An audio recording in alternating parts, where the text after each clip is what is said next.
Hello guys, good morning. आज होत्या मायराच्या स्कूलमध्ये बुक्स डिस्ट्रीब्युशन, युनिफॉर्म डिस्ट्रीब्युशन. त्याच्यासाठी मी गेले होते. खूप जास्त गरम होत होतं. घरी येऊन हे बघा असं काही काही स्कूलमध्ये घडलं ते आम्ही पप्पाला सांगत होतो आणि ती तिच्यातच रमते जेव्हा असं काही सांगत असते. नंतर आम्हाला आलं एकमेकांवरती प्रेम.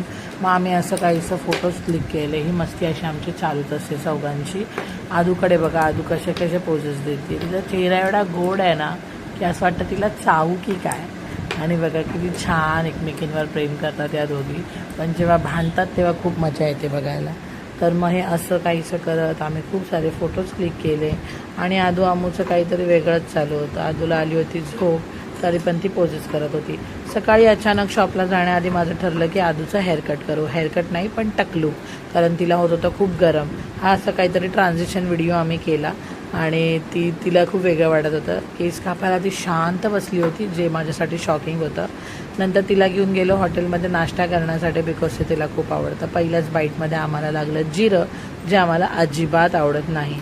आणि मग काय आमचा मूड खराब झाला. तरी पण आम्ही थोडंसं खाऊ पिऊ केलं आणि मग मूड बघताय ते जिरं काढण्यामध्ये आम्ही खूप बिझी असतो. मग फायनली मीही नाश्ता केला, धीरजनेही नाश्ता केला आणि आम्ही निघालो शॉपला. ही माझी फ्रेंड आहे, जी आमची क्लासमध्ये फ्रेंड झाली होती. ती मला भेटायला आली होती. तर संध्याकाळचा हा नाश्ता आमचा मॅन्डेटरी झालेला आहे. चहा आणि त्याच्यासोबत काही आज थेपला होता, नाही की काय आय थिंक हे काय म्हणतात त्याला, ते आहे. आणि नंतर आम्ही रात्री गेलो बिर्याणी खाण्यासाठी.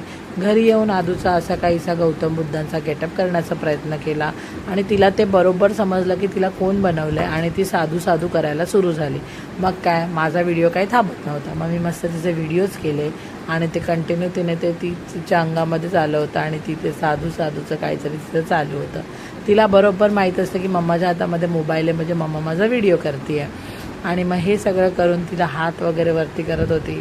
तिचं काहीचं चालू होतं आणि मी ते कॅप्चर करत होते, बिकॉज माझ्याकडे करण्यासारखी वेगळं काहीच नव्हतं. झाली होती झोपण्याची वेळ, पण हे काय, एकदा गेटअप केल्यावर आम्ही फोटो आणि व्हिडिओ काढल्याशिवाय काही शांत बसत नाही.